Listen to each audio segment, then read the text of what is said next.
Eu estava falando com vocês que a gente iria, né, tá, estudar a relatividade do espaço de Minkowski. Então, eu não vou repetir toda a história, nós introduzimos a ideia do espaço de Minkowski, como parametrizar.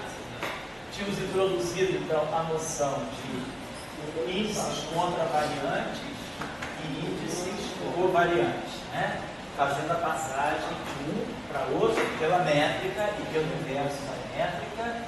E aí a gente viu que isso não é uma prerrogativa do espaço de Minkowski, mas é uma prerrogativa de qualquer espaço onde tem uma métrica não trivial. Tendo uma métrica, a gente tem duas categorias de vetores, são vetores covariantes e vetores contravariantes, e a gente opta por manter a notação do vetor, botando o índice em cima e embaixo, ou então, se a gente quisesse, podia trabalhar com todo o índice embaixo, mas distinguir o vetor e o seu correspondente dual por um tio, que optou então por essa notação. Então, fizemos isso, aí introduzimos a noção do que é o grupo de vamos dizer, rotações, é o grupo de transformações lineares das coordenadas do espaço de Minkowski, que é o grupo, então, não, pode falar. O dual de um tensor não é o tensor multiplicado pelo eta normalizado? O dual de um tensor. Isso, pelo eta ou pelo epsilon ou pelo eta. Você tem o Levi-Civita, tem dois tipos de dual. Tem um dual para objetos antssimétricos e tem o dual para vetores. Né? Esse que você está falando, esse que nós estamos falando aqui é com a métrica, exatamente. A métrica está normalizada. Tá? Quer dizer, é ortonormal. Os vetores tipo tempo tem o produto escalar 1 e o tipo espaço menos 1. Certo? Bom, e aí nós estamos falando, nós vamos estudar então o grupo SO3, que é o grupo que faz as transformações. Então nós dissemos, se a gente pegar um quadrivetor, né, um quadrivetor coordenadas, a gente vai fazer uma transformação lambda, portanto uma transformação linear das coordenadas, de tal maneira a não alterar a métrica. Então a condição que a gente põe sobre essas matrizes para que a gente não mude a métrica é essa aqui. E o determinante de lambda é igual a 1. Por isso que nós tínhamos, é por isso que a gente tinha chamado de grupo de Lorentz. Daí a gente viu que esse lambda podia ser expresso como exponencial de um certo, eu acho que eu chamei de ômega, né? E onde esse ômega aqui satisfazia a essa condição. Ômega transposto eta, acho que eu chamei de sigma, né, na aula passada.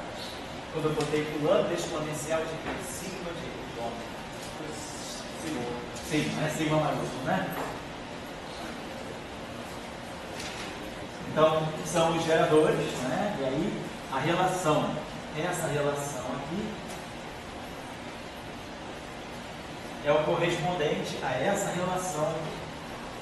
Então, porque essa relação aqui vale para a matriz exponencial, e essa relação aqui vale para o expoente, que é a álgebra. Então, isso aqui é o que define, né? Então, isso aqui é o que define a álgebra de Lie SO13, a álgebra de Lie do grupo de Lorentz. Então, nós estamos falando dos geradores. Aí, na aula passada, nós trabalhamos os seis tipos de geradores.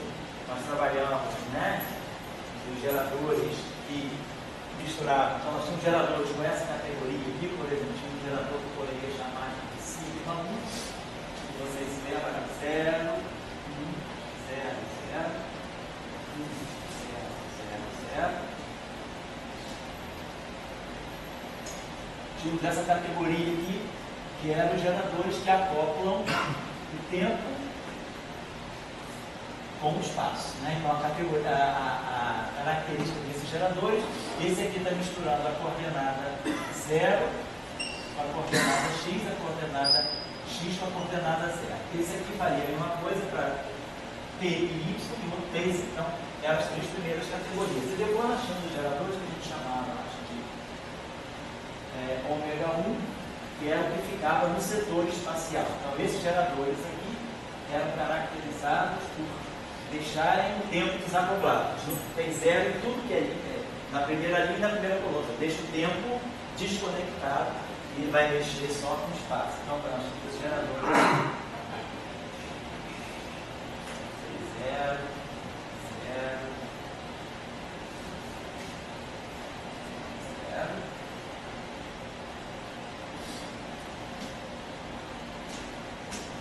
Então eram os geradores, na verdade, esses aqui, ômega 1, ômega 2, ômega 3, eles eram os geradores que pertenciam ao SO3, quer dizer, é o setor do grupo de Lorentz que faz apenas as rotações espaciais, não mexe no tempo.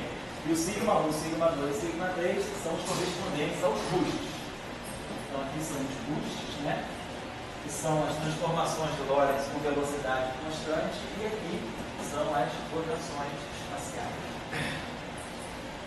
Então, o grupo de Lorentz tem geradores com essas características aqui. Aí o que eu falei com vocês, a gente hoje vai tentar, né, trabalhar uma noção para aproximar essa formulação da formulação que nós temos para o grupo de rotação. Nós falamos o seguinte: no grupo de rotações, a gente caracterizou, se vocês se lembram bem, quando a gente trabalhou lá o SO3, a gente identificou os geradores dessa forma. A gente pegava os geradores sigma e J, que estariam representando uma rotação do plano XY, do plano YZ, do plano ZX, e esses geradores tinham elementos de matriz NN. Se vocês se lembram, a gente chegou a essas expressões aqui, que davam para nós menos delta de IN, delta de JN, delta de IN, delta de JN. Então, eram os geradores do grupo de rotação, então escritos com essa rotação. Vou fazer uma rotação no plano YJ, e esses aqui são os elementos de matriz desse gerador. Então, vou querer fazer a mesma coisa agora no espaço de Minkowski. Só que no espaço de Minkowski, os geradores agora, eles vão ter índices mini. Então eu vou fazer uma rotação, por exemplo, no plano TX, no plano TY, no plano TZ, no plano XY, no plano YZ e no plano ZX. Lembrando que nós já tínhamos visto, quando nós estudamos o grupo de Lorentz SO, que uma rotação no plano TX ou no plano TY, no plano TZ, na verdade não é uma rotação no sentido usual, mas é um boost. Aquilo que seria do espaço de Minkowski uma rotação, quando a gente estudou o grupo SO11, né? Quando nós falamos das transformações de Lorentz em uma dimensão temporal e uma dimensão espacial, nós entendemos que o que é uma rotação entre T e X é, na verdade, um boost correspondendo a uma transformação de referenciais com velocidade constante. Então, nós vamos fazer essa mesma representação, só que agora no espaço de Minkowski. O objetivo agora é trabalhar os geradores, né? Então, o objetivo desse pedaço da aula é vamos trabalhar a representação dos geradores de SO13 no espaço de Minkowski, tá bom?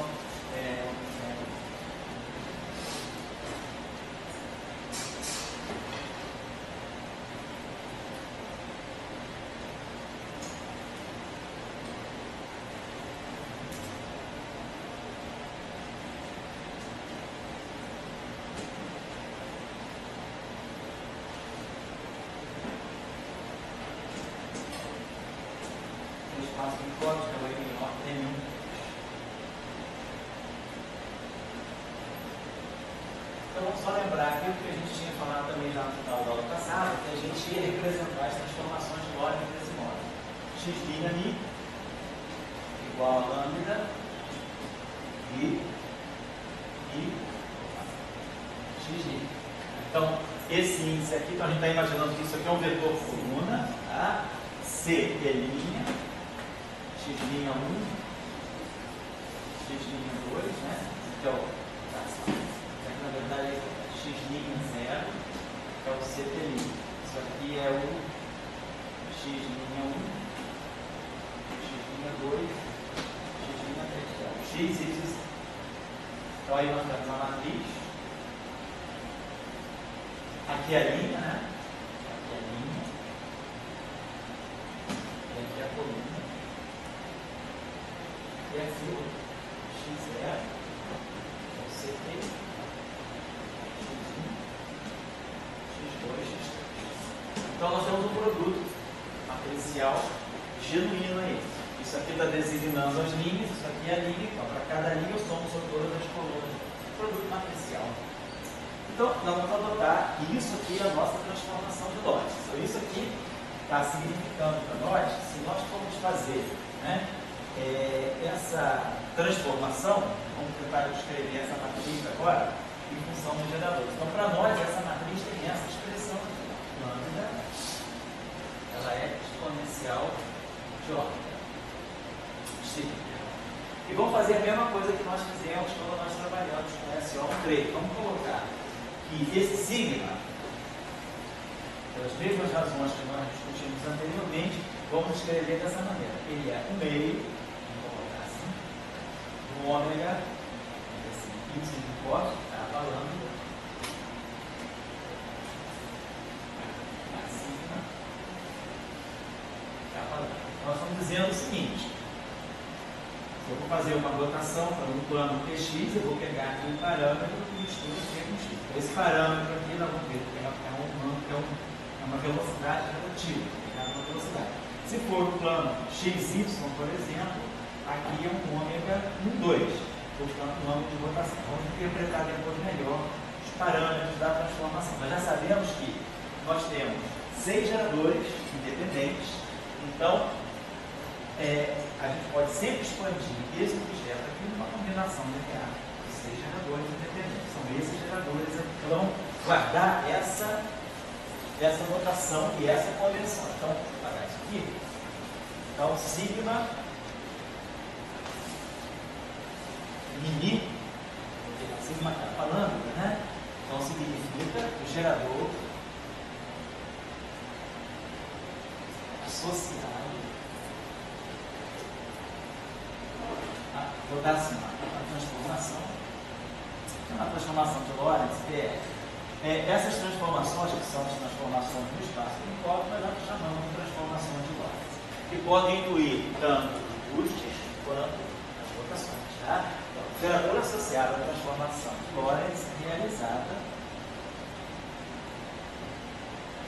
no plano mini espaço de negócio. Medir o capa-lado. Plano capa-lado. Bom, então vamos escrever dessa forma. Então, para nós,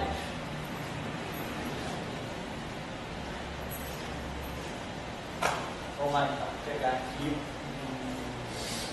Então vamos pensar, vamos lembrar quem era o nosso sigma 0,1.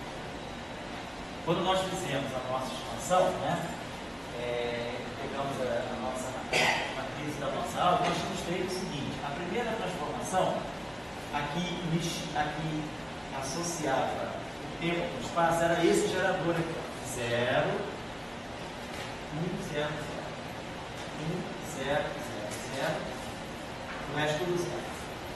Esse gerador aqui é o gerador que fazia a transformação que conecta T com X. Depois, nós tínhamos esse gerador aqui, por exemplo, 1, 2, rotação no plano XY. Então, é uma rotação em torno do eixo dos eixos. É essa rotação, 0, 1, 0, 0, 0, 0. Desculpa, a gente já tinha obtido os geradores de GSO3? GSO3 tinha, mas não GSO2. A gente tinha obtido eles, mas não dessa forma covariante, uma forma genérica para todos. A gente tinha obtido cada um separadamente, tá lembrado? A gente agora criou uma expressão genérica e agora são aqueles ali, são exatamente. Então, não, agora, desculpa, você pegou, você mata a pergunta e pensei tudo. O que eu estou fazendo? Não, é porque na verdade ele disse nessa última frase sua lógica, porque agora eu estou achando... Agora o que nós queremos é isso aqui. E antes, o que eu estava fazendo? Nós queremos isso aqui, ó. Nós temos essa transformação de Lorentz aqui, lambda e x. Esse objeto aqui, então, esse aqui é o seguinte, esse aqui é exponencial, ele é covariante também, né? Isso, meio por ele, tudo isso aqui é covariante, está tudo feito com índice genérico, capa lambda. Então isso aqui é uma matriz, essa matriz aqui vai ter elemento mi atuando x. Então quando eu expandir essa matriz aqui, o primeiro termo da expansão é a identidade. Então eu vou ter aqui a matriz de identidade. Depois eu vou ter aqui no meio, ômega, lambda, sigma, lambda, e assim vai, né? A situação continua, elemento mi, xi. Claro, o primeiro elemento, o elemento da identidade é o delta de Kroner. Então, a identidade de mi é o delta de mi. Então, a matriz só vai contribuir, ela é totalmente diagonal, ela não é a métrica, ela não é 1 menos 1 menos 1 menos 1, ela é toda 1, é a identidade mesmo. Agora, esse termo aqui, fica assim, ômega, matriz, sigma, lambda, elemento mi, blá blá blá. Então, isso aqui é a matriz, é uma dada transformação que eu vou fazer e aqui os elementos daquela matriz. Então, eu estou querendo calcular essa expressão aqui, eu tenho que tirar uma expressão covariante para esse objeto, ou seja, uma expressão genérica para esse objeto, que englobe a expressão explícita de qualquer gerador desse. Que a gente já tinha feito? Já tínhamos feito isso? Não lembro, então eu realmente. Explicação, olha só. De algo. Oi? Ah, pode ser que tenha sido. Não. Até a gente já tinha achado os sigmas aí, 2, sigma, 0. Agora Duas expressões. Nós não achamos uma expressão fechada que represente todos ao mesmo tempo. A gente já sabe achar cada um separadamente. Quando eu digo expressão covariante, eu estou dizendo uma expressão única, geral, represente qualquer gerador. Desculpa. Então vamos ver, tá? Então a gente está querendo pegar esse objeto, sigma, capa, lambda, linha mi, coluna mi. Então tá aqui, ó. Esse elemento aqui, por exemplo, ó. Se vocês observarem bem, ele tem identidade e identidade aqui. Então, se a gente pegar esse objeto aqui, delta mi, capa, vamos ver se é isso aqui, ó. Eta, lambda, mi, menos eta, mi, capa i, delta mi lá. Vamos ver o que esse objeto aqui daria para nós. Então, suponhamos o seguinte, estou querendo pleitear que essa expressão aqui possa estar representando qualquer um desses geradores. Vamos pegar então essa matriz aqui, vamos tomar capa e lambda igual a 0, 1. Então, se eu pegar capa lambda 0, 1, na linha mi e na coluna mi, então isso aqui vai dar para nós delta de mi, 0, eta, 1, mi, menos eta, 0, mi, delta, mi, 1. O que nós sabemos? Nós sabemos que o delta de Kroner, que é a identidade, ele só contribui quando os dois índices forem iguais. Então, esse termo aqui só vai contribuir quando o mi for 0. O eta, ele é totalmente diagonal. O eta é mais 1, menos 1, menos 1, menos 1. Então, se eu pegar o eta 1 alguma coisa, o único que sobra é esse aqui, é o eta 1, 1, que é menos 1. Então, esse termo aqui só contribui quando o mi for 0 e o mi for 1, só. E esse termo aqui é o contrário, quando o mi for 0 e o mi for 1. Então, essa matriz aqui, sigma 0, 1, de fato, ela só vai ter os elementos 0, 1 e 1, 0. Então, se eu pegar o elemento 0, 1 dela, que é esse elemento aqui, ó, linha 0, coluna 1, né, que essas matrizes estão organizadas assim. Nós colocamos CT e CT, X, aqui fica CT com CT, CT com X, então as linhas estão aqui, né? Então, é CT com X. Então, elemento 0, 1, linha 0, coluna 1, linha 0, coluna 2, linha 0, coluna 10. Então, linha 0, coluna 1. Então, esse objeto aqui tem que dar 1. Então, se eu colocar aqui 0 e aqui 1, eu vou ter delta 0, 0, eta 1, 1. E o outro está 0. Mas delta 0, 0 é 1 e o eta 1 é menos 1. Então, está dando um sinal menos de diferença. Se eu pegar o elemento da linha 1 e da coluna 0, que é esse objeto aqui, quem vai contribuir vai ser esse termo aqui. Isso aqui vai ter que ser mi igual a 0 e mi igual a 1. Eu estou pegando esse elemento aqui. Linha 1 coluna 0. Então, estou pegando mi igual a 1 e mi igual a 0. Então, isso aqui é 0, 0 é 1 e o delta, esse aqui é 1 e isso aqui também é 1. Então, dá menos 1. Então, essa matriz aqui, com essa expressão que eu estou propondo, ela está dando completamente revertida. Olha só. Se eu coloco esse sinal aqui, a gente pode checar que essa expressão aqui, ela bate exatamente igual a essas três expressões aqui, para sigma 01, sigma 02, sigma 02. Estou fazendo uma tentativa, né? Eu estou só, quer dizer, estou só arrumando. Eu observei que essas matrizes, por exemplo, a matriz 01, ela só acopla o 0 com 1. A matriz 02 acopla o 0 com 2. E a matriz 03 acopla o 0 com 3. Então, as matrizes, elas sempre acoplam como linha e coluna os mesmos índices que estão aqui. Isso vale também para o setor de rotações. Então, já está claro para mim que a expressão tem que ser em função dos deltas de crônica. Por isso, certo? Vamos pegar agora um objeto espacial. Vamos pegar uma matriz, por exemplo. Vou pegar a matriz sigma 1, 2. Então, a matriz sigma 1, 2 é o gerador que vai fazer a transformação do plano XY, essa matriz aqui. E ela vai acoplar, tá? Sigma 1, 2, ela não tem nada a ver com zero. Vou botar toda a primeira linha zero, toda a primeira coluna zero. É aquela matriz que eu tinha desenhado antes. Essa matriz aqui ela vai acoplar linha 1, coluna 2. Vou botar isso aqui também. Tá, com isso aqui, ó. Linha 1, coluna 2, linha 2, coluna 1. Eu estou nomeando as linhas. Linha 0, linha 1, linha 2, linha 3, coluna 0, coluna 1, coluna 2, coluna 3. Então, esse objeto aqui é linha 1, coluna 2. Então, a gente está vendo. Vamos pegar esse objeto aqui, da linha 1, coluna 2. Então, ele vai dar o delta de 1, delta 2, 2. É aquele lá. Eta 1, 1, então está dando também menos 1, porque o eta 2, 2 é menos 1. Então o cara da linha 1, coluna 2, está dando menos 1. E se eu fizer o contrário, vai dar mais 1. Então essa expressão aqui, ela, com esse sinal menos, ela reproduz esses objetos aqui. Então é isso aí. Essa expressão aqui é a expressão que no espaço de Minkowski reproduz qualquer gerador do grupo de corte. Então, tá? Então essa expressão aqui, tá? Vamos colocar assim, a representação matricial genérica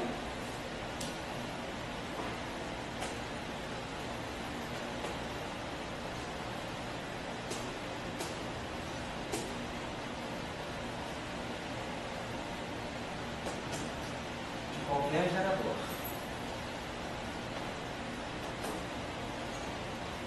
No espaço de Minkowski.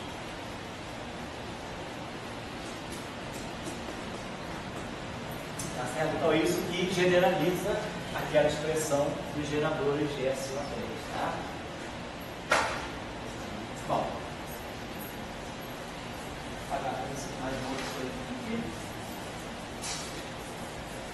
O que é importante a esse ponto, para quem não está muito acostumado com isso, é desenvolver um pouco essa prática de trabalhar com os índices, né, obedecendo aquela convenção que nós colocamos. Criou, a um certo momento, nós criamos uma convenção, nós tínhamos uma ambiguidade. Como é que eu vou representar o vetor e o seu igual? Então nós decidimos colocar índices em cima e índices embaixo para mostrar vetores que se distinguem uns dos outros pela incorporação também. Era só isso. Feita essa convenção, a gente segue em frente. Deixa eu colocar uma expressão aqui para vocês, só para ficar claro.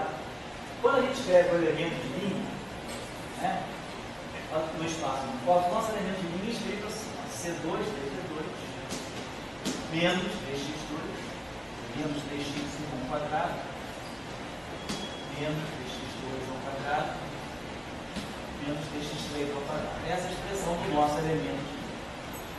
Então, a gente vê que a gente pode escrever esse elemento de linha também desse modo assim. dx'.